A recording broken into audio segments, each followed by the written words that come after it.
Ruin your day, King of the Dot, Blackout 7. I'm here, legend, man, myth, beard, writer, rapper, rapping writer, Kid Twist. Kid, how you doing?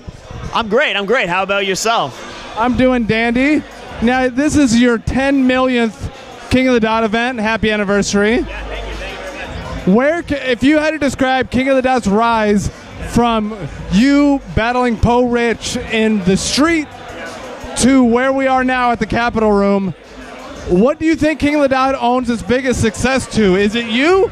It's incredible. I think in the beginning we saw the potential. We knew how big it could be, but I don't know if anyone ever imagined that this would be the level that we're on, you know?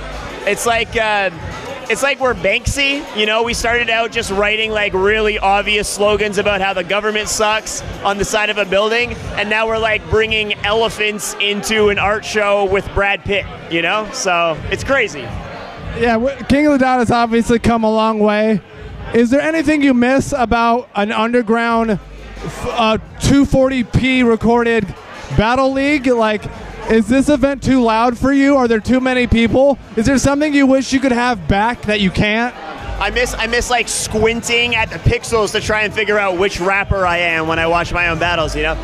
You know what? I was actually just talking to someone about this.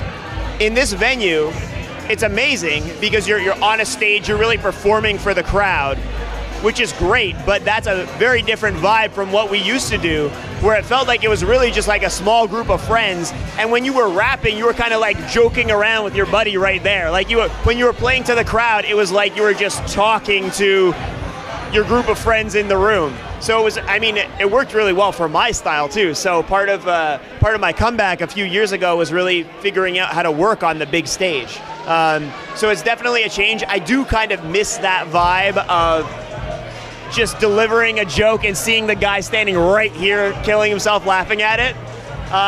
But you have to admit that this is progress to be on such a huge scene with such crazy production value.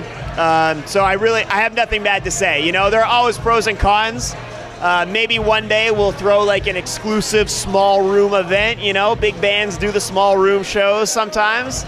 So that could be something that happens. And you've gone on record after the Grand Prix tournament saying that you felt like an old man that hadn't adapted to the younger generation. Yeah. And then you did have a bit of a comeback, and you did assimilate pretty well to the new audience. Do you still get that feeling of the retired NBA player walking past the basketball court, seeing like kids, you know, do alley-oops and saying like, I should get in there and show them how to shoot type deal? Yeah, you know, it always has that vibe to it. Interestingly, I did. There was kind of that moment in 2012, I think it was, where I did the Grand Prix, and then obviously like kind of came off like I was behind the times. And then when I came back in 2015, I was actually rapping more like how I did in the old days, like 08, 09, and that was very intentional. And I think that partially it was me figuring out how to adapt that style to the bigger crowd, but also part of it was that people were just ready to see something different. Like I think a lot of what we miss about the history of battle rap is there's always been, for most of the time, one style that was dominant in a particular place. And King of the Dot is really the league that does this best. All styles have kind of come together, and they all have a place on the big stage now. So that's something that's happened, I think, actually fairly recently in the past few years, and that's been amazing progression. Absolutely. Fun fact, you were Battle Rap Chris's first battle rapper he ever interviewed. That's right. Is he not the most adorable man in the world? He is, absolutely. He's actually standing right here. It's funny you should ask that. Talking about him literally right behind his back. Yeah, so he was working, I don't know if he wants me to say this or not, but he was working for a website at the time called The Mark, which was like, it was the most non-battle rap thing ever. It was like a news aggregator site. It was like totally boring, like CBC voice. Only Canadians will know what I mean by that. Kind of NPR type thing. But he loved battle rap, so he just wanted to have me on. So he like made up some like bullshit episode subject for his little podcast show that he did. and then have me on with, like, I don't know, some academic, and kind of somehow managed to splice together the topic. But it was really just me and him talking about King of the Dot and my battle with Dumbfounded, which had just happened. That is the best story. So Chris, do you wish you could go back to doing the bark? The website, The Bark. Oh! Interviewed me for. Just edit all this out. I mean, yeah, that was where I first did my first battle rap interview. That's what I brought up to him. Interviewing him about me, and I was right there. Yeah. Okay. He didn't even realize. I had no idea you were by me, and I said how adorable you were, and he told me about you working for the Bark and lying to get him on the podcast. Lying about what? Well, you weren't really lying, but I feel like you kind of like massaged the subject to make my interview relevant, you know? We did a little fake news before it was popular. Yeah. Yeah. Well, now that I have two of you guys here, what battle do you prefer? Jack Shit versus OZ 1 or 2? 1, obviously. 1 is the classic. Like, here's the thing. You can never recreate the magic. That's what we need to learn in battle rap. You cannot recreate the magic. There will never be a Kid Twist versus Dumbfounded 2, because it will never live up to the original no matter what. He's too famous for you now anyway. That's right, yeah. And I'm about to make him more famous because I just wrote a fucking movie that he's in. So, oh yeah, product placement.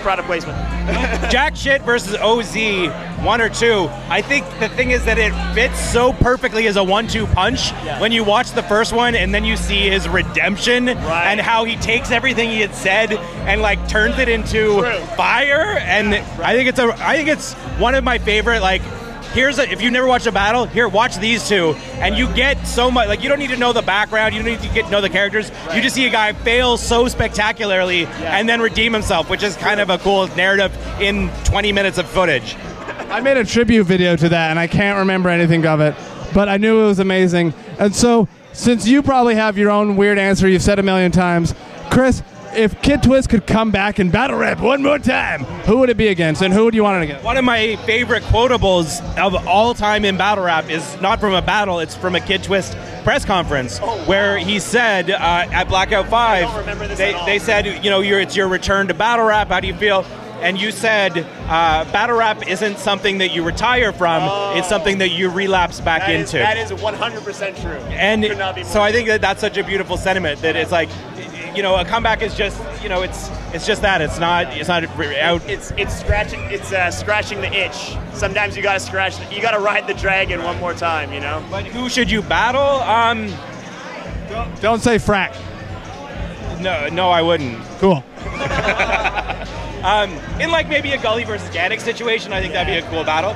Gully Gannick too. But battle someone funny, battle someone smart, battle someone from the UK that you haven't battled. Yeah, UK is interesting. I got a really good reception when I went over there. Me and O'Shea, so yeah. Is that your last battle? I think, no, Cheddar Cheese happened after that one. So Cheddar Cheese is my last battle, yeah. All right. It's disgusting right now. Kid Twist promised me a walk-on cameo in Body 2 if I book him for Mass 3. Body 2, Force Multi-Boogaloo. Sweet. All right, ruin your day, Kid Twist. Battle Rap Chris. E. Farrell, Nikaya is always on something, and we're out.